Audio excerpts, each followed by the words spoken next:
Alors bonjour ou rebonjour, nous allons continuer la leçon sur l'entre-deux-guerres, commencée la semaine dernière. Nous avions vu que la France se relevait péniblement de la Première Guerre mondiale, une France dévastée. Et puis nous avions vu ensuite cette période un petit peu d'allégresse dans les années 20 qui s'appelait les années folles. Sauf que cette allégresse ne va pas durer bien longtemps.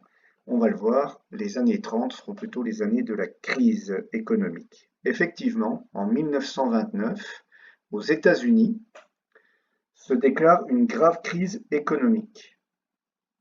Et cette crise va se répandre rapidement dans les pays du monde entier et va durer jusqu'à la fin des années 30. Cette crise se traduit essentiellement par, zut, essentiellement par une explosion du taux de chômage. Donc vous voyez, cette courbe-là montre qu'il y a de plus en plus de chômage, de chômeurs, c'est-à-dire des gens qui se retrouvent sans emploi. Du coup, un nombre très important d'entreprises ferment, des gens sont ruinés et le mécontentement devient général. Il y a des gens qui manifestent. Quelques années plus tard, en 1936, toujours dans cette crise, les partis politiques de gauche. Alors, je ne vais pas faire un cours de politique, mais pour simplifier, vous avez dû entendre vos parents parler de droite et de gauche en politique, lors des élections par exemple. Alors en 1936, ce sont des partis de gauche qui se rassemblent avec des syndicats français. Les syndicats, c'est des groupements qui protègent et qui défendent les droits des ouvriers. Et ils forment ce qu'on a appelé le Front populaire. Et en 1936, ils gagnent les élections. Vous voyez que ça fait le titre des journaux, Victoire, le Front populaire triomphe. Donc, le dénommé Léon Blum, que vous voyez ici, avec un geste de revendication, devient le chef du gouvernement sous la présidence d'Albert Lebrun. Donc Albert Lebrun, c'est le président, mais le chef du gouvernement, on dirait le Premier ministre actuellement, c'est Léon Blum. Les ouvriers crient victoire, vous le voyez ici, mais les manifestations continuent. Les ouvriers occupent les usines, ils font grève pour forcer les patrons à négocier. Ça dure des mois et des mois de grève. Et enfin, c'est l'allégresse. Vous voyez que ici, les gens dansent, les ouvriers dansent, car ils ont obtenu victoire et gain de cause. Des accords ont été signés dans le bâtiment où travaille le Premier ministre, qui s'appelle l'hôtel de Matignon, c'est toujours le cas. Donc tout le monde se rassemble à l'hôtel de Matignon pour signer des accords qui porteront ce nom, les accords de Matignon. Et ils sont célèbres, ces accords, car ils prévoient une semaine de 40 heures de travail seulement, alors que c'était 48 auparavant, et puis vous savez au 19e siècle encore plus. Donc en gros, ça représente 5 journées de 8 heures. C'est un progrès considérable pour les ouvriers. Ça prévoit également, vous le voyez ici, des augmentations de salaire de 7 à 15%. Donc les gens vont travailler un peu moins et vont gagner plus. C'est une véritable victoire pour eux. Et un fait majeur, ils vont obtenir pour la première fois 2 semaines de congés payés. Quels que soient les ouvriers, ils auront droit à 2 semaines de congés payés par an, ce qui explique cette carte postale, car pour la première fois, des gens vont pouvoir aller en vacances. Donc ça va, on le sait, au cours des décennies suivantes, développer le tourisme. Donc pour la première fois, des gens en famille peuvent aller à la mer ou à la montagne pour souffler. Donc ce qui explique que cette carte postale, qui vous fait peut-être un peu sourire, c'est quelque chose d'historique, parce que ça ne pouvait pas exister auparavant. Voilà. Donc les premiers congés payés grâce au Front populaire en 1936. Ensuite, la crise va devenir un peu plus terrible. On va parler un petit peu de l'Europe, et du monde entier même, pour remarquer que il y a beaucoup de pays en Europe et dans le monde qui sont soumis à la dictature. Qu'est-ce que c'est qu'une dictature? C'est un pays où le pouvoir absolu est détenu par un seul homme qui use très souvent de la force. En Italie, c'est Mussolini. On l'appelle le Duce, le duc. En Allemagne, c'est Adolf Hitler, que voici ici. On en reparlera malheureusement pour la Deuxième Guerre mondiale dans les leçons qui suivent. On l'appelle le Führer. Au Japon, c'est Hirohito. En Espagne, c'est Franco. Et en URSS, c'est Staline. Donc vous voyez qu'il y a beaucoup de pays qui nous entourent, proches ou un peu plus éloignés dans le monde, qui sont dirigés par des dictateurs. Et en 1933, Hitler devient chef du parti nazi. C'est un parti fasciste, on aura l'occasion d'en reparler, c'est-à-dire raciste. Et il élimine toute opposition et commence à persécuter les juifs. Nous en reparlerons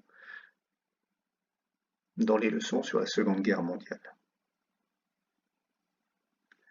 Voilà, il nous reste à compléter les dates à retenir, etc., etc. Alors, vous prenez maintenant votre leçon Histoire 13, nous allons compléter le verso. Troisième paragraphe, les années 30, la crise.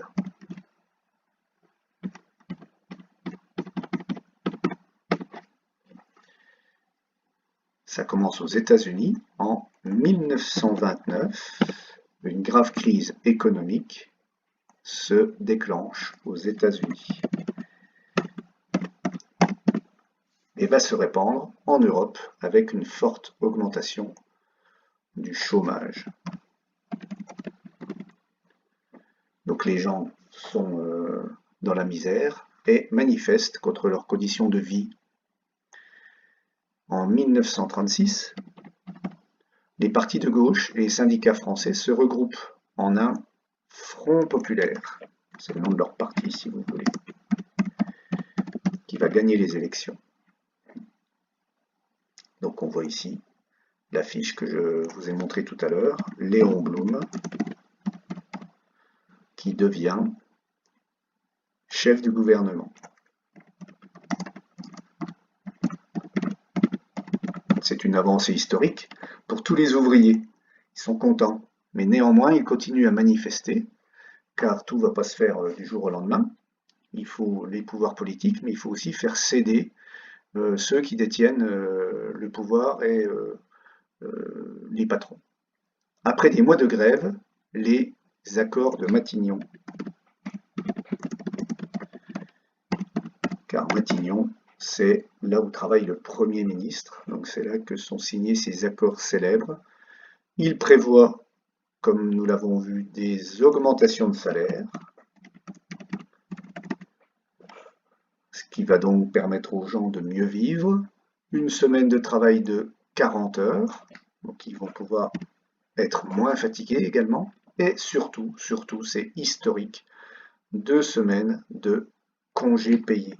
Donc si vous pouvez partir à la mer ou à la montagne en vacances cet été, avec un masque ou sans masque, eh bien c'est grâce à ces accords de Matignon signés en 1936.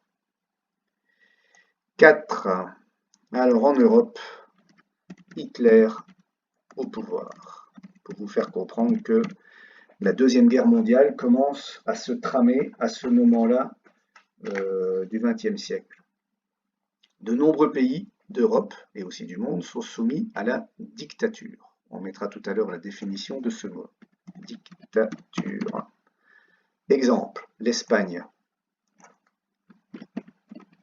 avec Franco, l'URSS avec Staline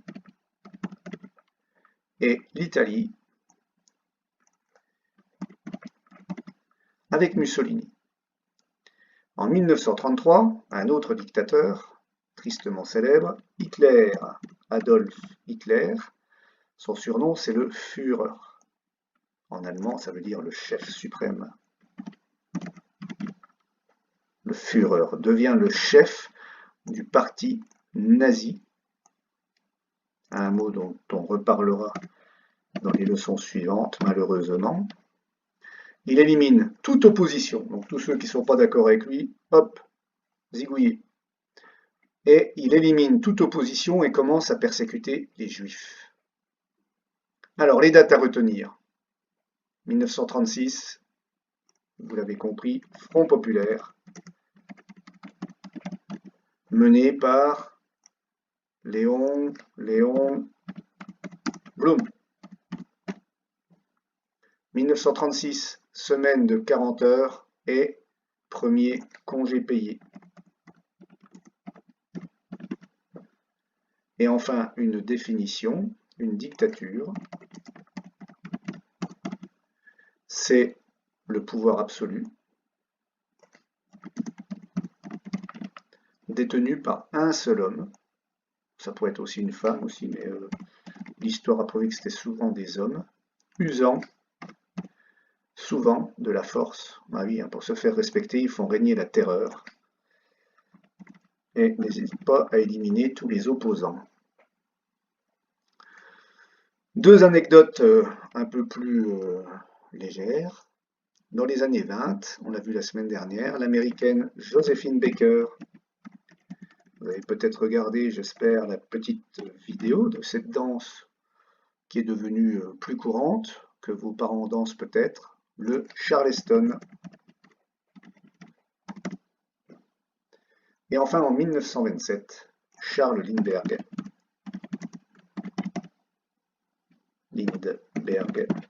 est le premier à traverser l'Atlantique en avion. 33h30, beaucoup de craintes. Il a craint à un moment donné de tomber en panne, il a dû traverser une tempête, etc. Bref, ce fut une véritable épopée. Voilà, jeunes gens, à bientôt pour de nouvelles aventures.